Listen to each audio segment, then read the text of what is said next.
7 सालों में पीएम मोदी ने देश की छवि एक शक्तिशाली देश के रूप में स्थापित की।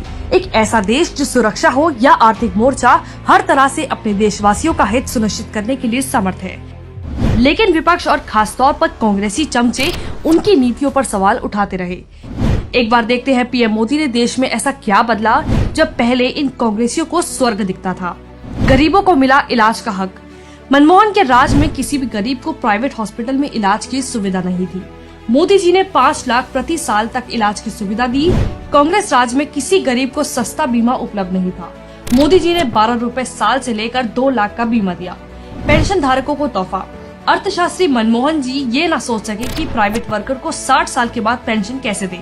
मोदी जी अटल पेंशन योजना लेकर आए, जिसमें 5,000 महीना पेंशन और 8.5 लाख की सहायता का प्रावधान है। वही वन रैंक वन पेंशन जिसे इंदिरा ने बंद किया था, पर मोदी ने वापस बहाल किया। किसी 20 साल पहले रिटायर्ड फौजी से इसका फायदा पूछिए। धुएं से आजादी।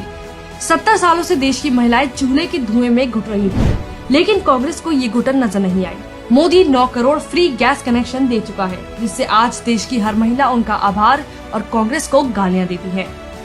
रेलवे की बदली सूरत। ये जो आज रेलगाड़ी की सूरत बदली है ना, ये जो रेलवे स्टेशन पर आरामदेह वेटिंग एरिया बनाए गए हैं, ये सब वर्ल्ड क्लास सुविधाएं इसी फेकू ने दी है।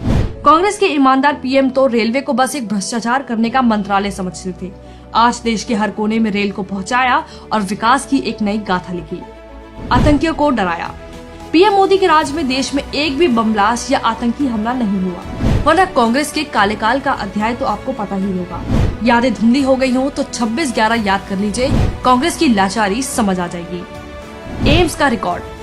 कोरोना में कहा गया कि देश में हॉस्पिटल व्यवस्था अच्छी नहीं है, जो कि सच भी है, पर सच ये भी है कि मनमोहन जी ने 6 एम्स बनाए, वो भी अटल जी द्वारा सैंक्शन किया प्लान था।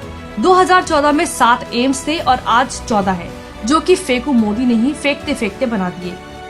शहीदों को सम्मान। राजघाट 44 एकड़, शांतिवन 52 एकड़, विजय घाट 44 एकड़। ये दिल्ली जैसी जगह पर जहाँ रहने को घर की जगह नहीं, वहाँ बनाए गए गांधी परिवार के स्मारक, और इन स्मारकों पर आज भी करोड़ों खर्च होते हैं उसके रखरखाव पर, लेकिन सब चुप है। पर जैसे ही सरदार पटेल की 5 एकड़ की प्रतिमा बनी, कांग्रेस उस पर सवाल उठाने लगी, जिसपे हर साल लाखों लोग टिकट लेकर जाते हैं। 5 करोड़ सालाना औसतन एक समाधि का खर्च है। चलो माना कांग्रेस के लोग महान थे, तो देश में फौजियों के लिए एक भी मेमोरियल क्यों नहीं बना? मनमोहन जी ही बना देते। नहीं भाई, वो भी इस चाय वाले को ही करना था, इसलिए दिल्ली में देश का पहला वॉर मेमोरियल बना। अब राम का नाम। बात राम मंदिर की भी कर लें। जब तक मंदिर नहीं बना तो कहते थे ये तो बीजेपी का इलेक्शन का नारा है, और फिर जब इस फेकू ने राम मंदिर का मुद्दा सुलझा दिया तो सबको मिर्ची क्यों लगी? कांग्रेस ने कोर्ट में मंदिर मुद्दे का निर्णय देर से करने की एप्लीकेशन लगाई थी, याद है कि भूल गए? भूल ही गए होंगे आप। 1947 भूले, सुभाष जी की हत्या भूले, शास्त्री जी की रहस्यमय मौत भूले, 1962 की चीन हार भूले जिसमें हजारों एकड़ जमीन चीन ले गया। आप 1984 भूले, 1979 कश्मीर भूले, 1992 में राम भक्तों पर चली गोली भूले, 26/11 जैसे अनेक बम ब्लास्ट भूले, अनेक घोटाले भूले।